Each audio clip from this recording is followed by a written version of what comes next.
po pwede ma'am, kay naka-full payment po sila. Dili po pwede ma'am, kay naka-full payment po sila. Maayong adlaw sa tanan, Fido Dilag Premier Buglaan, Barangay Kapitan, City Maypiga, Lang Lagarder, sa Barangay Blaan, Malungon sa Rangani Province, isa sa Elias JTB, nagipangandoy sa Kabatanunan, diri sa atong pinalangga nga barangay. Kalipay namo nga na-confirm namo ang schedule ni Elias JTB on April 20, 6 p.m. para moabot gid siya sa Barangay Blaan. O sa pag-istorya namo ni Sir Elias, nakita nako ang sinseridad, nakita nako nga maayo gid siyang tao. Kay ni-commit gid siya nga ma'am, adtuan ta ka sa April 20 kay nakabook naman na.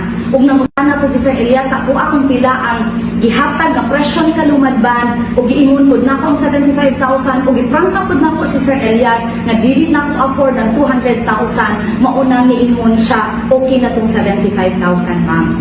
Ug giingnan pagani ko ni Sir Elias, unta ma'am nitawag na lang ka, wala na lang ka adtog balay kaysa kalayo.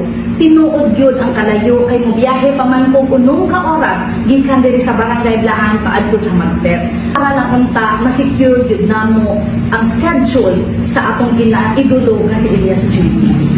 Sa kadakong kalipay, ni uli mi sa Barangay Blaan kay nakuha man nato ang confirmation gikan kay Elias o sa iyahang asawa ni si Ma'am Abigail ug nadawatan nato nga mohatag gyud og video si Sir Elias nga mo-confirm nga moabot gyud siya diri sa Barangay Blaan. Sa dakong kalipay nako ni post gyud ni atong gabi nga confirm na nga moabot si Elias JTB sa Barangay Blaan.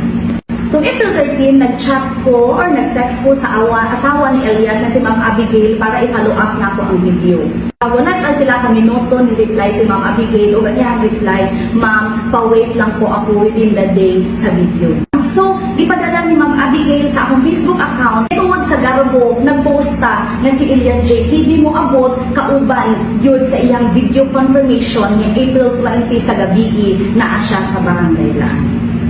So, gahapon lamang, April 16, habang nag-enjoy ang tanan ng taga-Barangay Blaan, habang ako na-overwhelmed na tungod sa atong intercollegiate na event, na tanan nga school diri dagko nga eskwelahan diri sa Region 12, ni abot diri sa Barangay Blaan, kakuratan ko sa isa ka Facebook post na si Elias JTB mo abot sa isa ka munisipyo diri sa Mindanao.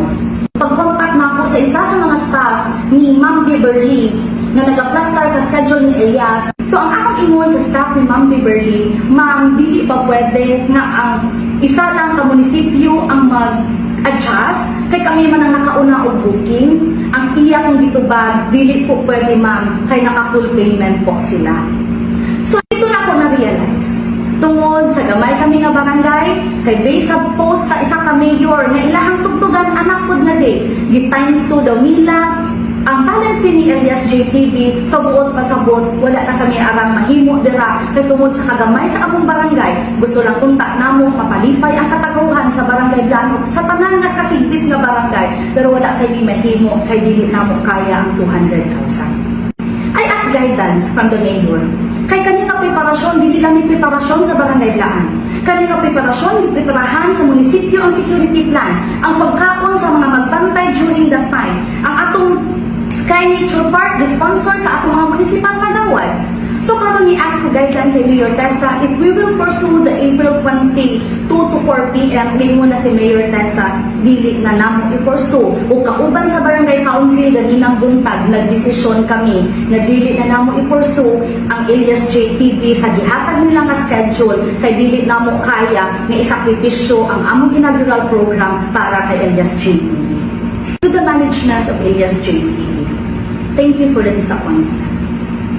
Wala lang ninyo ipahilak, wala lang ninyo hiwalaan ng pag-asa ang kabatanunan sa Barangay Blaan na makita si Elias. Punta, you treat your client well. Kay tungod ang imuhang staff, giblock po sa social media, giblock po sa messenger. Kay tungod dili nila po ma-explainan sa dapat na po ng mga pangutana. To Ma'am Abigail, Ma'am, daghan kaayong salamat. Para sa giingon ako sa imo sa chat, sa messages, salamat kaayo sa panahon na nag-chat or nag-message through text man or chat, wala gid mo mi ginakaligdan. Grabe ka professional ka nga tao. Grabe ang imuhang gugma o grabe ang imuhang paglantaw sa mga nagaidolo sa imuhang bana, ma'am. Ma'am Abigail, walang sawang pasasalamat sa tanan ng reply sa among mga mensahe.